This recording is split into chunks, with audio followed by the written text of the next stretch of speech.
Previous class में हमने जो बात की थी कि सी प्रोग्रामिंग में हमें जब भी कोई स्टेटमेंट प्रोवाइड करना है उसकी एंडिंग स्पेसिफाई करना चाहते हैं, वो स्टेटमेंट जिसे हम एग्जीक्यूट करना चाहते हैं उसकी एंडिंग के लिए हम सेमीकोलन काम में लेके देखते रहेंगे।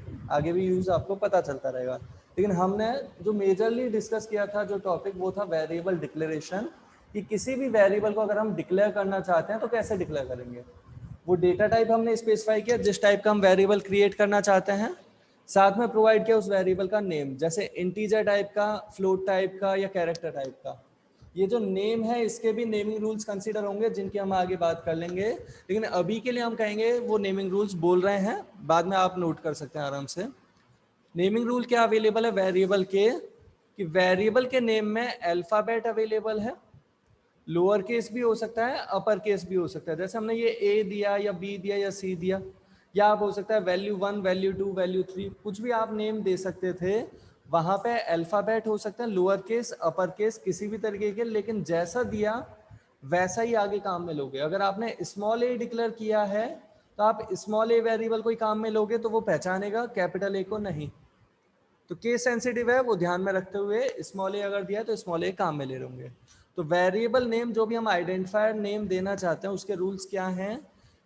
इनके नेम में अल्फाबेट अलाउड है, लोअर केस, अपर केस, कोई सा भी, लेकिन केस सेंसिटिव है, वो ध्यान रखते हुए।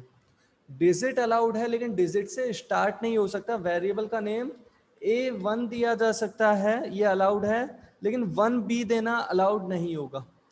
मतलब नेम में डिजिट दी जा सकती है, 0 से 9 तक जो डिजिट अवेलेबल है, 0, 1, 2 अप टू 9, वो दे सकते हैं इनके नेम में, लेकिन वो स्टार्टिंग में नहीं होना चाहिए। इस जगह पे डिजिट नहीं होनी चाहिए, बाद में हो सकती है, एकदम स्टार्टिंग में नहीं। और साथ के साथ एक स्पेशल सिंबल है जो अलाउड होगा वेरिएबल नेम में, जैसे वो हमने दिया से टोटल अंडरस्कोर मार्क्स। ये जो सिंबल है अंडरस्कोर, ये अलाउड होगा वेरिएबल नेम में जब भी आप वेरिएबल क्रिएट करना चाहते हैं। जैसे सपोज फ्लोट टाइप का क्रिएट करना चाहते हैं तो कुछ इस तरीके से प्रोवाइड कर देते हैं। तो नेम के अंदर अल्फाबेट अलाउड है, डिजिट अलाउड है, और एक ही स्पेशल सिंबल है जो अलाउड है, वो है अंडरस्कोर। बाकी वेरिएबल नेम के अंदर space, dot, at the rate, इस तरीके के कोई भी सिंबल अलाउड नहीं है। डिजिट अलाउड है लेकिन डिजिट से स्टार्ट नहीं होना चाहिए, अल्फाबेट या अंडरस्कोर से स्टार्ट हो सकता है। ठीक, तो ये हमने बात की थी वेरिएबल डिक्लेरेशन की, जिसे हम आज की क्लास में आगे यूज में भी लेंगे। असाइनमेंट की जो हमने बात की, असाइनमेंट का मतलब क्या, राइट साइड में जो एक्सप्रेशन गिवन है उसकी वैल्यू हम कॉपी करवा रहे हैं लेफ्ट साइड वाले इस पर्टिकुलर एक्सप्रेशन इस ऑपरेंड में। जैसे a प्लस बी की वैल्यू यहाँ c में असाइन करी जा रही है, c में स्टोर की जा रही है a प्लस बी की जो रिजल्टेंट वैल्यू आई वो वैल्यू। हमने साथ के साथ बात की थी फॉर्मेट स्पेसिफायर्स की, जो इस तरीके से हमने कुछ नोट किए थे एग्जांपल के लिए, जिनमें से मेजरली हम जो काम में लेने वाले हैं, सबसे ज़्यादा जो यूज में लेते हुए देखेंगे, %d इंटीजर के लिए, %f फ्लोट के लिए, %c character and %s string. Majorly हम इन फॉर्मेट स्पेसिफायर्स को यूज में लेंगे, बाकी भी फॉर्मेट स्पेसिफायर अवेलेबल है, बीच में हम एग्जांपल्स देखते रहेंगे। अभी जो आज की क्लास का हमारा सबसे ज़्यादा फोकस है वो प्री डिफाइंड फंक्शन जो हम बात कर रहे थे ना उस पर है। पहले तो printf एक प्री डिफाइंड फंक्शन अवेलेबल है, एक ऐसा फंक्शन जो पहले से डिफाइंड है कंपाइलर तक, और कंपाइलर पे ये डिफाइंड है। इसका वर्क क्या है, डिस्प्ले करवाना, कुछ प्रिंट करवाना। ये कैसे प्रिंट करते हैं उसकी थोड़ी सी बात हमने लास्ट क्लास में की थी, बाकी बात हम आज की क्लास में भी थोड़ी और करेंगे। स्कैनf रीड करने के लिए अवेलेबल है, जिसका सिंटेक्स हमने प्रीवियस क्लास में देखा था, कुछ इस तरीके का सिंटेक्स है। और getch ये भी रीड करने का फंक्शन है। गेट कैरेक्टर, ये मतलब ऐसा फंक्शन है जो आपको यहाँ पे थोड़ा सा तो ये बताने के लिए भी दे रहा है हमने कि हम printf में फॉर्मेट स्पेसिफायर दे रहे हैं, scanf में फॉर्मेट स्पेसिफायर दे रहे हैं, बट हर एक फंक्शन में फॉर्मेट स्पेसिफायर हो ये जरूरी नहीं है। जैसे getch में कोई फॉर्मेट स्पेसिफायर नहीं दिया जाता। getch का वर्क क्या है, गेट कैरेक्टर, एक कैरेक्टर रीड करना, एक कैरेक्टर को रीड करने का वर्क है getch का। और ये कैरेक्टर रीड करना, जैसे t वेरिएबल में अगर हम स्टोर करना चाहते हैं तो इसका सिंटेक्स होता है कुछ ऐसा, लेकिन हम प्रोग्राम में इसे कैसे काम में ले रहे हैं उसकी अब बात करेंगे। तो ये अभी हमने कुछ प्री डिफाइंड फंक्शन लिखे हैं, केवल 3 प्री डिफाइंड फंक्शन अभी लिख रखे हैं। प्री डिफाइंड फंक्शन बहुत सारे अवेलेबल हैं, लेकिन ये सब आए कहाँ से, तो जब भी हम कंपाइलर इंस्टॉल करते हैं, इंस्टॉल करते ही उसका फोल्डर अवेलेबल हो जाता है। जैसा आप कोई सा भी गेम भी अगर इंस्टॉल करते हो तो गेम के रेस्पेक्टिवली एक फोल्डर अवेलेबल हो जाता है आपके सिस्टम में। सिमिलरली कंपाइलर के लिए भी आ जाता है, और वो जो फोल्डर है उसमें बहुत सारे सब फोल्डर्स और फाइल्स अवेलेबल हैं। ये जो हम बात कर रहे हैं प्री डिफाइंड फंक्शन, इसका मतलब है वो कंपाइलर की लाइब्रेरी में अवेलेबल फंक्शन है।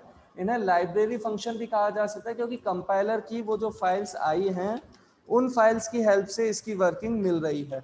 लाइब्रेरी फंक्शंस भी कहे जा सकते हैं प्री डिफाइंड फंक्शंस, ऐसे फंक्शन जो कंपाइलर से हमें मिल गए हैं।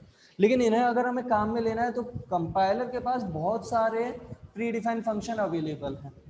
हम जिसको काम में लेना चाहते हैं उसकी इंफॉर्मेशन देने के लिए, उसके बारे में बताने के लिए उसके रेस्पेक्टिवली हेडर फाइल इंक्लूड की जाती है। अभी जो हमने बात बोली वो वापस बोलते हैं एक बार, कि जितने भी प्री डिफाइंड फंक्शन है कंपाइलर की लाइब्रेरी में है, ऑलरेडी फाइल के थ्रू मिल गए हैं।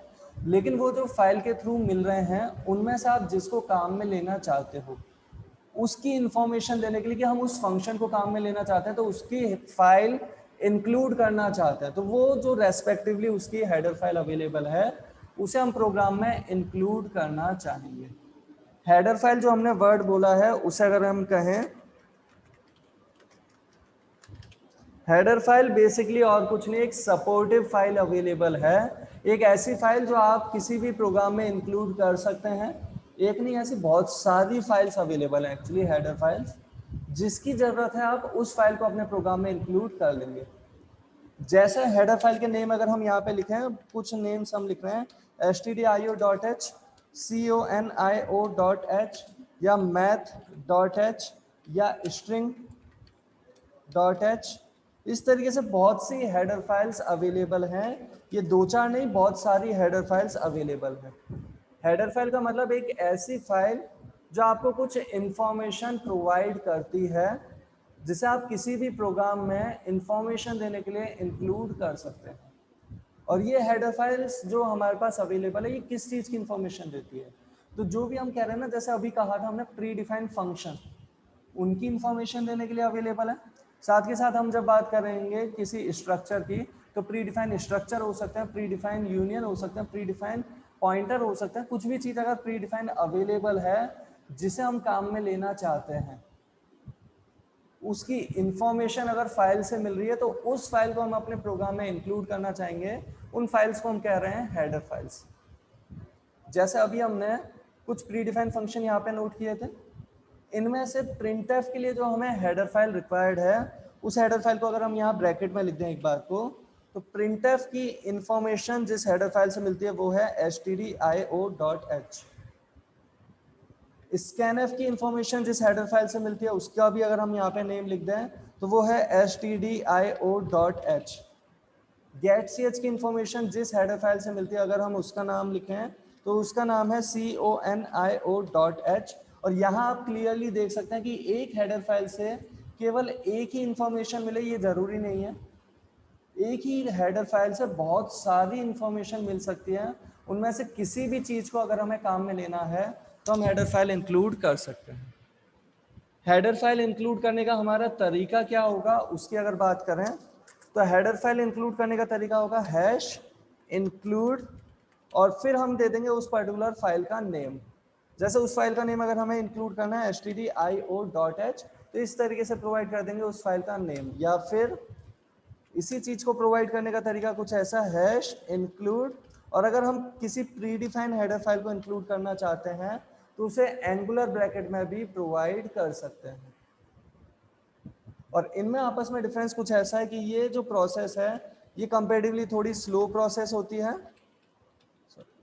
ये कंपेरेटिवली थोड़ा स्लो प्रोसेस रहती है, जबकि ये जो है ये कंपेरेटिवली थोड़ी सी फास्ट प्रोसेस रहेगी। तो हम किसे प्रिफर करेंगे, जो फास्ट प्रोसेस है उसी को प्रिफर करेंगे, स्लो वाले को क्यों करेंगे, राइट। तो हम जो इंक्लूड करना चाहेंगे उसे इंक्लूड करने का तरीका कुछ इस तरीके से, हम उस हेडर फाइल को इंक्लूड करेंगे जिसकी हमें प्रोग्राम में रिक्वायरमेंट है। जैसे अगर हमें अपने प्रोग्राम में कुछ प्रिंट करवाना है तो प्रिंटफ काम में लेना चाह रहे हैं, प्रिंटफ एक प्री डिफाइंड फंक्शन है, उससे काम में ले रहे हैं कुछ डिस्प्ले करने के लिए, कुछ प्रिंट करने के लिए। और प्रिंटफ काम में लेना है तो उसकी इंफॉर्मेशन देने के लिए उसके रेस्पेक्टिवली हेडर फाइल इंक्लूड करेंगे। printf के लिए हेडर फाइल कौन सी है, stdio.h। और एक चीज क्लियर रखें, प्री डिफाइंड फंक्शन हमने डिफाइन नहीं किए हैं, पहले से डिफाइंड है, उनकी कौन सी हेडर फाइल है वो हम डिसाइड नहीं कर रहे हैं। हमें पहले से पता अगर चलती है किसी तरीके से, जैसे मैं अभी बोल के बता रहा हूँ आपको कि printf की हेडर फाइल कौन सी है, stdio.h, तो आपको वो ध्यान रखने की जरूरत होगी। नो डाउट प्रोग्रामिंग में हमेशा कहा जाता है कि आपको कुछ भी याद नहीं रखना है, लेकिन ध्यान फिर भी रखना होता है। सिंटेक्स आपको ध्यान रखने की चीज है कि किसका कैसा फॉर्मेट है, वो ध्यान रखना पड़ेगा। भले ही एक बार आप पहली बार जब देखोगे आप उसे कॉपी कर करके आगे काम में लेते रहोगे कि इस तरीके से लिखा था, नेक्स्ट प्रोग्राम में भी बिल्कुल वैसे ही लिख दिया, धीरे धीरे वो प्रैक्टिस में आ जाता है। तो जो तरीका है हेडर फाइल इंक्लूड करने का, वो तरीका आइदर दिस और दिस, दोनों में से कोई सी भी अप्रोच प्रोवाइड कर सकते हैं। और इसे अगर थोड़ा सा डिटेल में अगर समझने की और बात कर लें, थोड़ी सी बात और, तो जैसे हम यहाँ पे बात करते हैं कि हैश क्या चीज़ है हमारे पास, तो हैश है pre processor compiler directive. Hash जो हम कह रहे हैं कि हैश क्या चीज़ है, तो हैश है प्री प्रोसेसर कंपाइलर डायरेक्टिव। मतलब ये हैश जो हम स्टेटमेंट के स्टार्टिंग में दे रहे हैं, ये स्पेसिफाई करता है कि इसके साथ जो स्टेटमेंट प्रोवाइड किया गया है, हैश की हेल्प से जो स्टेटमेंट स्टार्ट किया गया है, वो स्टेटमेंट कंपाइलर के लिए एक डायरेक्शन गिवन है कि कंपाइलर को क्या टास्क परफॉर्म करना है कुछ भी प्रोसेसिंग परफॉर्म करने से पहले। वापस से एक बार बोलते हैं, हैश क्या है, हैश है प्री प्रोसेसर कंपाइलर डायरेक्टिव। ये कहता है कि इसके साथ में प्रोवाइड किया गया स्टेटमेंट जो है वो कंपाइलेशन के लिए है, वो एग्जीक्यूशन के लिए नहीं है। कंपाइलेशन के लिए एक टास्क गिवन है जिसे प्रोसेसिंग परफॉर्म करने से पहले ही परफॉर्म कर दिया जाएगा। जैसे अगर हम बात करें, हमने दिया हैश इंक्लूड, तो हमने वो टास्क क्या दिया, इंक्लूड हमने जो स्पेसिफाई कर रखा है ना, ये वो टास्क है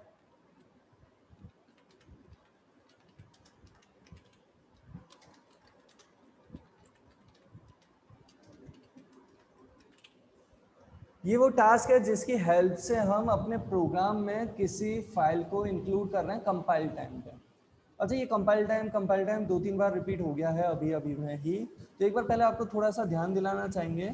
हमने बात कही थी कि सी प्रोग्रामिंग में जो हम प्रोग्राम बना रहे हैं, उस प्रोग्राम को किसी कंपाइलर की हेल्प से कन्वर्ट करते हैं मशीन कोड में, फिर उसका एग्जीक्यूशन होता है। तो एक बार आप पहले समझें कि जो भी हम प्रोग्राम बनाएंगे, पहले उस प्रोग्राम को कंपाइल किया जाएगा, बाद में उसे परफॉर्म किया जाएगा। मतलब एक प्रोग्राम बनाने के बाद भी हमें 2 टास्क परफॉर्म करना है प्रोग्राम देखने के लिए, उसकी वर्किंग परफॉर्म करवाने के लिए। वो क्या, पहला टास्क है उसे कंपाइल करवाएंगे, दूसरा टास्क है उसे एग्जीक्यूट करवाएंगे, उसे रन करवाएंगे। और ये जो हम कहानी की तरह अगर समझें तो एक सिंपल मैनर में समझने के लिए अगर बात कर रहे हैं, तो जैसे अगर आप कभी प्लान करते हो कहीं घूमने जाने का, जैसे गोवा जाने का प्लान किया, तो आप कंपाइल करके वो चेक कर रहे हो, मतलब आपने जो भी आपके फ्रेंड्स हैं जो घूमने जा रहे हैं, वो सभी मिलके वो डिसाइड कर रहे हैं कि हाँ ये हो जाएगा, इतने टाइम में हम वहाँ पे घूम के आ जाएंगे, इतने टाइम में वो काम हो जाएगा, इतने अमाउंट में, इतनी मनी में वो काम हो जाएगा। सब चीज़ें आप क्रॉस चेक जो कर रहे हो, वो आपका एक तरीके से कंपाइलेशन हुआ। कहानी की तरह अगर समझें, हम जो घूमने की प्लानिंग कर रहे हैं कि गोवा घूमने जा रहे हैं, तो उसके लिए प्लान कर रहे हैं और उस प्लान को कंफर्म कर रहे हैं कि सब चीज़ सही तरीके से हो जाएगी ना, एक बार वापस डिसाइड कर रहे हैं, वो है कंपाइलेशन। यहाँ प्रोग्रामिंग में अगर बात करें कंपाइलेशन का क्या मतलब है, तो जो हमने प्रोग्राम क्रिएट किया उस प्रोग्राम को मशीन कोड में कन्वर्ट करना चाहते हैं, और उसके लिए पहले हमारे प्रोग्राम का सिंटैक्स चेक होगा कि जो भी चीज़ हमने लिखी है उसका फॉर्मेट सही है या नहीं है। क्योंकि अगर फॉर्मेट ही सही नहीं है तो वो मशीन कोड में कन्वर्ट नहीं होगा, उसे परफॉर्म नहीं किया जा सकता। फॉर्मेट सही है, अगर कोई एरर नहीं आती है तो ही हम उस प्रोग्राम को एग्जीक्यूट कर पाएंगे, अदरवाइज नहीं।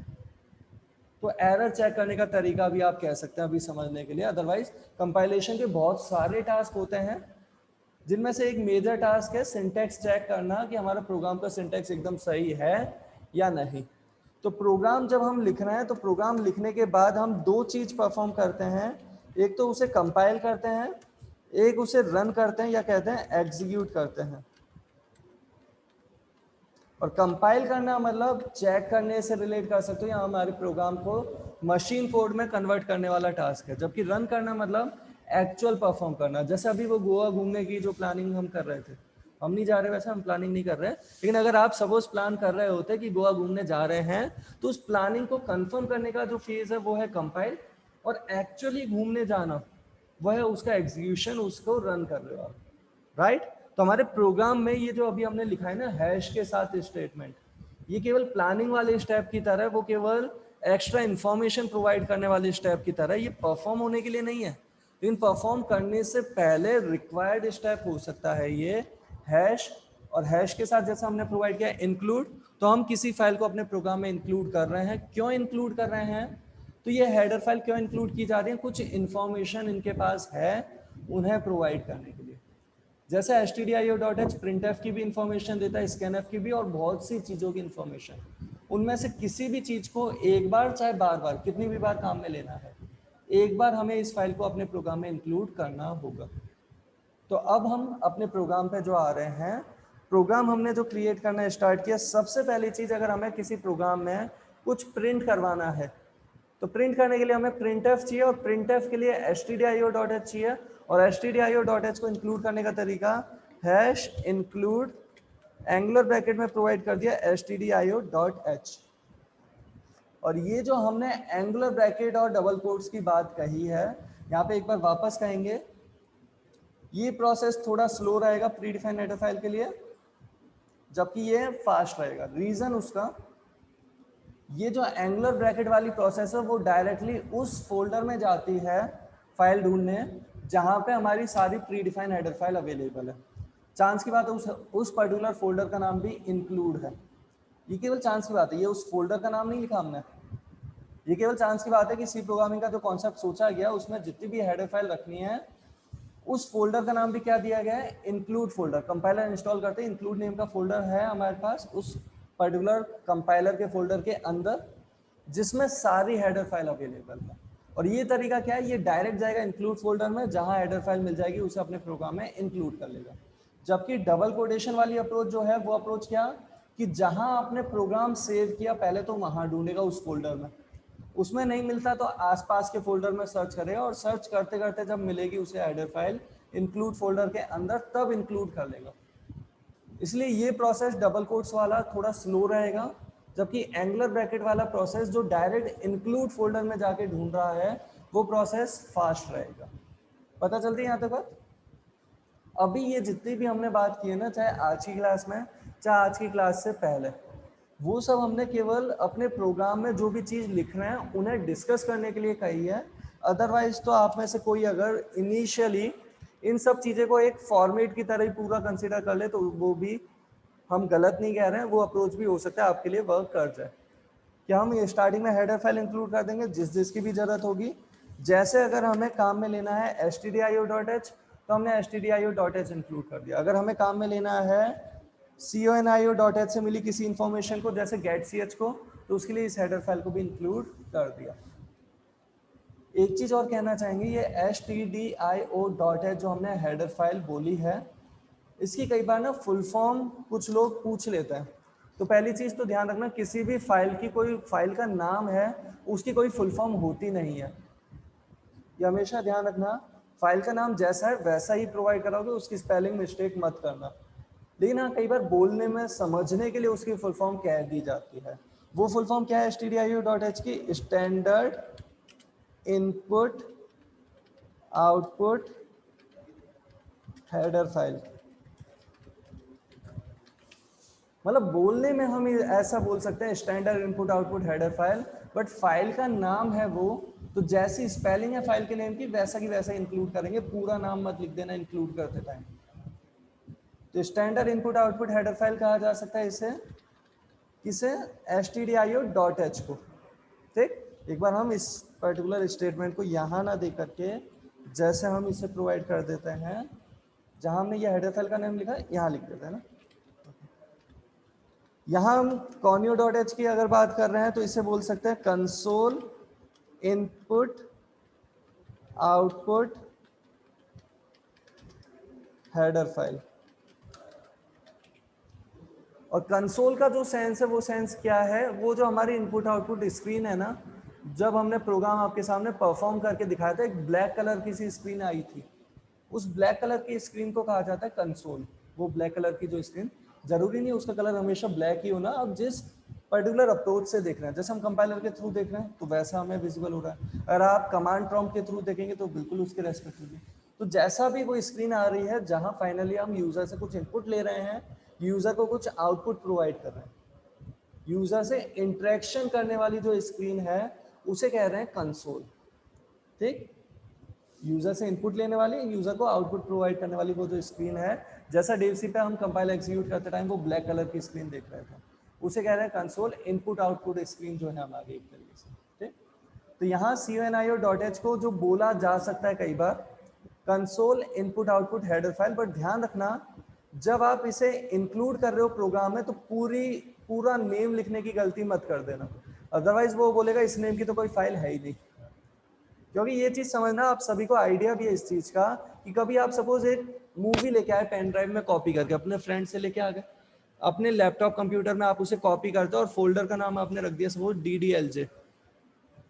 तो फोल्डर का नाम DDLJ मतलब उसकी फुल फॉर्म आपके दिमाग में भले ही कुछ भी रही हो, फोल्डर अगर सर्च करना है ना आपको कभी, वो अपने सिस्टम पे सर्च में टाइप करके, तो वो वही आप नेम लिखोगे जो आपने फोल्डर का नेम दिया था, DDLJ दिया तो DDLJ लिखोगे, राइट। सोचने में भले आपके दिमाग में कोई नाम था मूवी का, राइट। सिमिलर मैनर में यहाँ पे सोचने में भले कुछ भी हो, फाइल का नाम यही है। तो स्पेलिंग जरूर ध्यान से देख लें, क्योंकि स्पेलिंग में अगर एक माइनर सी भी मिस्टेक हुई तो वो फाइल इंक्लूड नहीं हो पाएगी जिसे हम इंक्लूड करना चाह रहे थे। ठीक, तो CONIO.h ये है फाइल का नाम। हेडर फाइल के लिए, most of the header files के लिए एक्सटेंशन .h देखने को मिलेगा, जो कंपलसरी नहीं है, लेकिन जैसा नेम है वैसा ही तो हम इंक्लूड करेंगे। इनका नाम .h से प्रोवाइडेड है तो .h के साथ ही दे देंगे। अगर बाई चांस इनका नाम दिया होता abc.txt तो इंक्लूड करने का हमारा तरीका क्या होता, अगर किसी हेडर फाइल का नाम होता abc.txt, एक प्रीडिफाइंड हेडर फाइल का अगर नाम होता तो इस तरीके से हम उसे इंक्लूड कर सकते थे, लेकिन ये नाम हमने नहीं दिए, फाइल हमने क्रिएट नहीं की, पहले से क्रिएटेड फाइल है, पहले से डिफाइंड है उनमें चीज़ें, तो हम उन फाइल को काम में ले रहे हैं, उन्हें इंक्लूड कर रहे हैं, तो हमने वो प्रोवाइड कर दिया। ठीक है, यहाँ तक की बात। अब जो हमें अपने प्रोग्राम में समझने के लिए एक चीज़ और जो बाकी है वो है ये void main, ये जो सिंटैक्स है इसे हम समझना और चाहेंगे। ठीक, लेकिन एक काम करते हैं अभी, पहले ना इसे समझने से पहले, void main की बात करने से पहले आज की क्लास में हम पहला प्रोग्राम आगे हम डिस्कस कर लेते हैं, पूरा प्रोग्राम, कंप्लीट प्रोग्राम जो हमने पहले बात भी किया प्रीवियस क्लास में, सम ऑफ टू नंबर्स। तो हमने ABC 3 इंटीजर वेरिएबल क्रिएट किए, तीनों में अभी वैल्यू क्या है हमने नहीं दी ना यूजर से पूछी, तो अभी वैल्यू कुछ तो है, क्योंकि मेमोरी एलोकेट हुई है तो मेमोरी कभी खाली होती ही नहीं है। ये हमेशा ध्यान रखना, मेमोरी फ्री होती है, एम्प्टी नहीं होती। मेमोरी का सेंस होता है वहां पे बाइनरी कोड स्टोर हो सकता है हर एक बिट पे है, और हर एक बिट पे या तो 0 होगा या 1 होगा, और हमें नहीं पता हर एक बिट पे क्या क्या अवेलेबल है। ए को मेमोरी इंटीजर वाली एलोकेट हो गई, बुक हो गई, लेकिन उसमें पहले से क्या डेटा है वो हमें नहीं पता। जैसे सपोज करो, कहानी की तरह अगर समझें, सपोज करो किसी ने ना कोई इवेंट परफॉर्म हो रहा था, उसके लिए गेस्ट हाउस बुक करना चाहा, 3 रूम बुक किए, सपोज रूम नंबर ए या रूम का नाम है ए, एक का नाम है बी, एक का नाम है सी। उसने रूम बुक किए, लेकिन वो जो रूम है उसकी कोई सफाई करके नहीं देता, वहाँ गेस्ट हाउस सपोज ऐसा अवेलेबल है, सपोज कहानी की तरह हम बात कर रहे हैं ना, जहाँ पे क्या है, जो भी बुक करता है वो काम में लेता है, और जैसे काम में ले लिया छोड़ छाड़ के चला जाता है। तो कोई उसकी देख रेख अगर नहीं कर रहा तो समझना, अगर आप नहीं, सपोज कोई पर्सन है वो रूम बुक करता है, ABC 3 रूम बुक कर लिए, तो रूम ए के अंदर क्या रखा है पता नहीं, पहले वाले का कुछ सामान रखा रह गया हो तो रह गया हो, समझना इस चीज को। तो वहां जो रूम ए में रखा हुआ है उसे हम क्या कहेंगे, वो कचरा रखा हुआ है। अगर किसी का सामान भी है, हमें उसकी वैल्यू नहीं पता, तो हमारे लिए तो कचरा है, और कचरे को इंग्लिश में कहा जाता है गार्बेज। तो ये जो ABC वेरिएबल अवेलेबल हैं, इंटीजर टाइप के हमने क्रिएट किए हैं, तो इनमें कुछ ना कुछ इंटीजर वैल्यू कंसीडर हो रही है, लेकिन कौन सी इंटीजर वैल्यू है वो हमें नहीं पता, हमें उसकी वैल्यू नहीं पता, तो हम उसे कहेंगे गार्बेज वैल्यू। मतलब वो वैल्यू कुछ भी हो सकती है। और यहाँ पे अगर हम एक बार बस प्रिंट करवा के देखें, जैसे थोड़ा ध्यान दिलाते हुए, क्योंकि आप सभी को थोड़ा बहुत ध्यान होगा, हमने इस तरीके से ए को प्रिंट करके देखा था, बी को प्रिंट किया था, सी को। हमें सपोज तीनों प्रिंट करने हैं, अलग अलग लाइन में प्रिंट करने हैं, तो /n%d /n%d, लास्ट में भी लाइन चेंज करनी है तो /n। पहली वैल्यू देना चाहते हैं ए से किसके लिए, इसके लिए। दूसरी वैल्यू इस %d के लिए किसकी देना चाहते हैं, वो भी यहाँ पे हमने दे दिया कॉमा के साथ b। तीसरी वैल्यू देना चाहते हैं वो भी हमने कॉमा के साथ दे दिया c। एक ही प्रिंटफ से अगर हम मल्टीपल डेटा प्रिंट करना चाह रहे हैं तो ऑर्डर ध्यान रखें फॉर्मेट स्पेसिफायर का। पहले फॉर्मेट स्पेसिफायर के लिए पहली वैल्यू, दूसरे फॉर्मेट स्पेसिफायर के लिए दूसरी वैल्यू, और तीसरे फॉर्मेट स्पेसिफायर के लिए तीसरी वैल्यू हमने प्रोवाइड कर दी है। और इस केस में जो हमारे पास आउटपुट आता है उसे हम देखते हैं कि getch क्यों दे रखा है, उसे अभी इग्नोर करते हुए void main और getch के अलावा बाकी सब चीजों का होपफुली आप सबको कुछ आइडिया लगा होगा, void main और getch के अलावा, है ना। अब अगर हम इस पर्टिकुलर प्रोग्राम को जैसे अभी कर रहे हैं कंपाइल एंड इसे हमने सेव कर दिया, जैसे ये p5.c, प्रोग्राम का नाम कुछ भी दे सकते हैं, एक्सटेंशन भी कुछ भी दे सकते हैं वैसे सी प्रोग्राम के लिए, लेकिन प्रेफर करेंगे हम .c, एक्सटेंशन सी प्रोग्राम के लिए प्रेफर कर रहे हैं ना, कंपलसरी नहीं है। अभी हमने इस तरीके से ये प्रोवाइड कर दिया, कंपाइल किया, एग्जीक्यूट किया, तो ध्यान से देखें आउटपुट में क्या आ रहा है, ए की वैल्यू 53, बी की वैल्यू 53, सी की वैल्यू 0। मतलब ए बी सी तीनों की वैल्यू हमने नहीं दी, चांस की बात है ए में भी 53 निकला, बी में भी 53 और सी में 0। अब ये चीज भी आपको क्लियर हुई होगी कि ए बी सी तीनों की वैल्यू आपस में इक्वल है या नहीं, उसकी भी कोई गारंटी नहीं है। हमें तीनों के अंदर डेटा नहीं पता, हो सकता है तीनों ही इक्वल निकलते, हो सकता है तीनों ही अलग अलग निकले, हो सकता है जैसे यहाँ भी दो वैल्यू इक्वल निकली। तो तीनों की ही वैल्यू इनिशियली क्या कंसीडर हो रही है, गार्बेज वैल्यू। इनिशियली जो वैल्यू अवेलेबल है वेरिएबल के अंदर जो हमने स्पेसिफाई नहीं की वो वैल्यू है गार्बेज वैल्यू। लेकिन अगर हम यहीं पे बात करते, हम यहाँ पे दे देते अपनी तरफ से कोई वैल्यू, जैसे 34 दे दिया, इसे 10 दे दिया और इससे सपोज 50 दे दिया, तो हम यहाँ पे कंफर्म जानते हैं इस केस में ए बी सी के अंदर गार्बेज वैल्यू नहीं कंसीडर कर रहे हैं।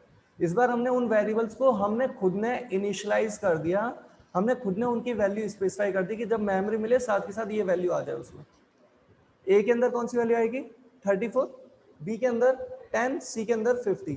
जैसी वैल्यू हमने दी बिल्कुल वैसा ही रिजल्ट हमें देखने को मिलेगा। पता चल रही बात। अब यहाँ पे हम बात करते हैं हमें क्या करना था इस प्रोग्राम में। तो इस पर्टिकुलर प्रोग्राम में हम ऐसा कुछ करना चाहते हैं कि 3 वैल्यू नहीं रीड करना चाहते, फिर भी 3 वेरिएबल लिए हैं। रीजन, 2 वैल्यू हम यूजर से रीड करना चाहते हैं जिनका एडिशन स्टोर करना चाहते हैं तीसरे में, फाइनली तीसरे की वैल्यू प्रिंट करना चाहते हैं। और यहाँ पे हम चाहते हैं वैल्यू रीड करना, तो सिंटेक्स आता है स्कैनएफ का। लेकिन अगर हम प्रोग्राम में चाहते हैं कि जब हमारा प्रोग्राम एकदम स्टार्ट हो रहा है उस वक्त पहले यूजर के सामने एक मैसेज आ जाए, यूजर को समझा तो दें यूजर को करना क्या है, तो उसके लिए हमने दे दिया प्रिंटफ। जैसे प्रिंटफ से हमने क्या दे दिया, एंटर 2 वैल्यूज। एंड होपफुली आपको इस चीज का आइडिया लग रहा होगा कि ये जो हमने मैसेज दिया इसमें ई लिखा तो ई प्रिंट होगा, एन प्रिंट होगा, टी ई आर, स्पेस भी प्रिंट होगा, ये 2 TW आएगा या ये न्यूमरिक वाला 2 आएगा, जैसा दिया वैसा की वैसा। तो जैसा हम दे रहे हैं बिल्कुल वैसा की वैसा ये मैसेज प्रिंट हो जाएगा। इस मैसेज में कोई एस्केप सीक्वेंस नहीं है, कोई फॉर्मेट स्पेसिफाई नहीं है, तो बिल्कुल ये एग्जैक्टली ऐसा ही हमारे पास आउटपुट में आ जाएगा। अगर हम चाहते हैं जैसे ये मैसेज आ जाए उसके बाद लाइन चेंज हो जाए तो /n भी दे सकते हैं, जो हमने बात की थी, होपफुली आपको ध्यान होगा, /n लाइन चेंज करने के लिए। और इसके बाद हम रीड करना चाहते हैं वैल्यू, तो वैल्यू रीड करने के लिए हमने दिया स्कैनएफ। स्कैनएफ में हम कितनी वैल्यू रीड करना चाहते हैं वो आराम से सोचें। पहले हम 2 वैल्यू रीड करना चाहते हैं, पहली वैल्यू ए के लिए, दूसरी वैल्यू बी के लिए, और हमने कंसीडर किया है दोनों इंटीजर वैल्यू। तो 2 इंटीजर वैल्यू अगर हमें रीड करनी है तो फॉर्मेट स्पेसिफायर हमने कौन सा स्पेसिफाई करना चाहे, इंटीजर के लिए जो हमें चाहिए है वो हमने प्रोवाइड कर दिया। और इंटीजर के लिए फॉर्मेट स्पेसिफायर हम ऑलरेडी नोट कर चुके हैं %d, और 2 इंटीजर वैल्यू प्रोवाइड करनी है, रीड करनी है यूजर से, तो %d कुछ इस तरीके से हमने प्रोवाइड कर दिया स्कैनएफ के अंदर। और स्कैनएफ रीड करने का तरीका है, प्रिंट करने का नहीं, तो इसे सजाने की जरूरत नहीं है, एक्स्ट्रा स्पेस देने की कोई जरूरत नहीं है। आप सिंपली %d कंटिन्यूस मैनर में स्ट्रिंग कांस्टेंट की तरह प्रोवाइड कर सकते हैं, ये इसका फॉर्मेट है। पहली वैल्यू जहां लेके जाना चाहते हैं उसका एड्रेस दे दिया, जिसकी हमने बात की थी प्रीवियस क्लास में, address of A, address of B. एक तरीके से दो डेटा हम रीड करना चाहते हैं, पहला डेटा किसके एड्रेस पे पहुंचाना चाहते हैं वो दे दिया, एड्रेस ऑफ ए। ये जो M% सिंबल है जिसे आप हो सकता है एंड बोल देते हो, उसे हम यहाँ पे बोलेंगे एड्रेस ऑफ, और address of A, address of B, इस तरीके से हम बोल रहे हैं। तो इजीली हम रिलेट कर पा रहे हैं कि पहला जो डेटा है वो ए के एड्रेस पे भेज रहे हैं, दूसरा डेटा बी के एड्रेस पे स्टोर कर रहा है। और जैसे ये डेटा स्टोर होगा ए बी सी के अंदर जो गार्बेज वैल्यू है उसमें से ए और बी का डेटा चेंज हो गया। ए में कौन सा डेटा जो यूजर ने दिया, बी में कौन सा जो यूजर ने दिया, सी में अभी भी गार्बेज वैल्यू चल रही होगी। पता चलती है यहाँ तक बात। फिर हम यहाँ पे प्रोवाइड करते हैं वो क्या, सी इक्वल ए प्लस बी, इस तरीके से स्टेटमेंट दिया। ये तो बहुत सिंपल सा है, ए और बी का एडिशन करके सी में स्टोर कर दिया, और सी में अभी गार्बेज नहीं है। अब क्या है, अगर यूजर ने वैल्यू 5 और 6 दिया था ए और बी के लिए डेटा, तो फाइनली हमने सी में लेके आ गए हम 11, 5 + 6 होके 11 आ गया। फाइनली हम सी की वैल्यू प्रिंट करना चाहते हैं, चॉइस हमारी अपनी है कि हम कैसा मैसेज देना चाहते हैं। %d वैल्यू प्रिंट करने के लिए, लेकिन अगर हम चाहते हैं मैसेज में देना सम इज, ऐसा लिखा आ जाए, बिल्कुल दे सकते हैं। सम इज %d दिया, और यहाँ पे हमने दी जैसे सी की वैल्यू प्रिंट। इस तरीके से अगर हम प्रोवाइड करते हैं तो आउटपुट क्या आएगा, केवल 11 नहीं, सम इज 11। या फिर हो सकता है हमने आउटपुट ऐसा ना प्रिंट कराते हुए हमने प्रिंट किया होता कुछ ऐसा, जैसे %d इज रिजल्ट। तो क्या आउटपुट आता है, %d की जगह आ जाएगी सी की वैल्यू, जैसे 11 है तो आउटपुट में आएगा 11 इज रिजल्ट। जैसा आपको चाहिए, आपकी चॉइस है, आप कैसा प्रोवाइड करना चाहते हैं। तो अभी के लिए जैसे हमने इस पर्टिकुलर स्टेटमेंट को तो कर दिया कमेंट। कमेंट का मतलब क्या, ये स्टेटमेंट लिखा हुआ है लेकिन ये परफॉर्म नहीं होगा, ये स्टेटमेंट जरूर परफॉर्म हो जाएगा। तो अभी ये जो हमने प्रोग्राम प्रोवाइड कर रखा है इसे कि हमने कंपाइल, इस पर्टिकुलर प्रोग्राम को करते हैं कंपाइल, एंड करते हैं एग्जीक्यूट। तो ध्यान से देखें, इनिशियली एक मैसेज आ रहा है एंटर टू वैल्यूज, साथ के साथ लाइन चेंज हो रही है। लाइन चेंज क्यों हो रही है, क्योंकि हमने ये स्लैशन दे रखा है इसलिए। तो ध्यान रखें, कंसोल पर जो भी चीज हो रही है उसका रीजन या तो प्री डिफाइंड चीज है कुछ, या आपने कुछ प्रोवाइड किया है, इसके अलावा कुछ नहीं होगा। जो भी होगा या तो वो पहले से डिफाइंड चीज है या आपने कुछ प्रोवाइड किया है।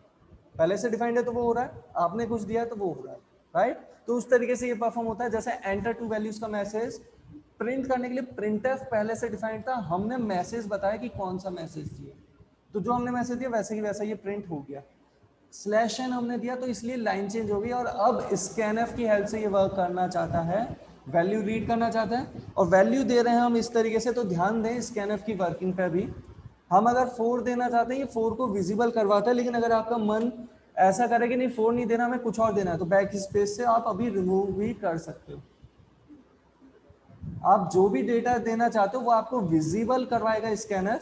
अगर आपको लगता है वो डेटा सही है तो आगे डेटा देते जाओ, और आपको लगता है चेंज करने तो आप चेंज कर सकते हो। जैसे 5 दिया, 2 दिया, लेकिन अचानक लगा 52 नहीं, हमें 57 देना था, तो बिल्कुल इस तरीके से आप प्रोवाइड कर सकते हैं। और ये 57 अभी एक ही वैल्यू है, चाहे 571 दे दिया, एक ही वैल्यू है।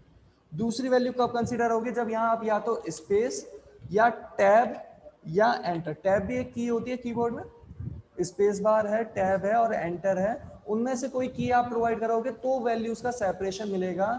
इस स्कैनफ को 2 वैल्यू रीड करनी है, पहली और दूसरी वैल्यू के बीच में या तो स्पेस दो या टैब दो या एंटर दो। वापस बोलते हैं, सेपरेशन के लिए क्या देंगे, स्पेस या फिर टैब या फिर एंटर। जैसे हमने यहाँ पे एंटर प्रेस कर दिया तो पहली वैल्यू हमने कंफर्म कर दी 57, अब दूसरी वैल्यू हम देते हैं और दूसरी वैल्यू दे दी सपोज 23, एंटर प्रेस करते हैं। अब इसके लिए भी तो ध्यान रखना, बीच में सेपरेशन के लिए स्पेस टैब एंटर में से कुछ भी दे सकते हो, लेकिन स्कैनफ की वर्किंग कंप्लीट करने के लिए एंटर रिक्वायर्ड है। यहाँ पे स्पेस देते या टैब देते उससे नहीं वर्क करेगा आगे। हमें फाइनली जब वर्किंग कंप्लीट बतानी स्कैनफ की जितनी भी वैल्यूज देनी थी, सेपरेशन के लिए बीच में स्पेस टैब एंटर काम में ले सकते थे उन 2 वैल्यूज के बीच में, लेकिन फाइनली एंटर प्रेस करेंगे और एंटर प्रेस करते क्या आ गया, 80 इज रिजल्ट। पता चली ये बात। और ये अगर आपको आइडिया लगा हो तो एक बार हम इसे कमेंट करते हुए इस पर्टिकुलर स्टेटमेंट को देख लेते हैं। कंपाइल किया, एग्जीक्यूट किया, वैल्यू अगर हम देते हैं यहाँ पे 45 एंड 12, तो इस केस में हमारे पास सम इज 57 आ रहा है। एंड होपफुली आपको ये आइडिया लगता है सेम प्रोग्राम को हम जितनी भी बार एग्जीक्यूट करेंगे, वैल्यू चाहे हम चेंज करते जाए, उसके रेस्पेक्टिवली हमारे पास रिजल्ट आता जाएगा। चाहे ये वैल्यू हमने कितनी भी छोटी कितनी भी बड़ी प्रोवाइड करनी चाहिए, वो इंटीजर की रेंज का अगर डेटा है तो उसके करस्पॉन्डिंग ये वर्क कर जाएगा। ठीक, इस तरीके से ये कैलकुलेट होके आ, ये इंटीजर की रेंज तक सही वर्क करेगा। हमने जो बात की थी डेटा टाइप की, इंटीजर कैटेगरी में अलग अलग डेटा टाइप अवेलेबल है। जैसे हमारे पास शॉर्ट इंट था और लॉन्ग इंट था, जिसमें से हमने शॉर्ट इंट की रेंज की बात की थी -32768 से लेके 32767 तक। ऐसे हमने कुछ कहा था शॉर्ट इंटीजर के लिए।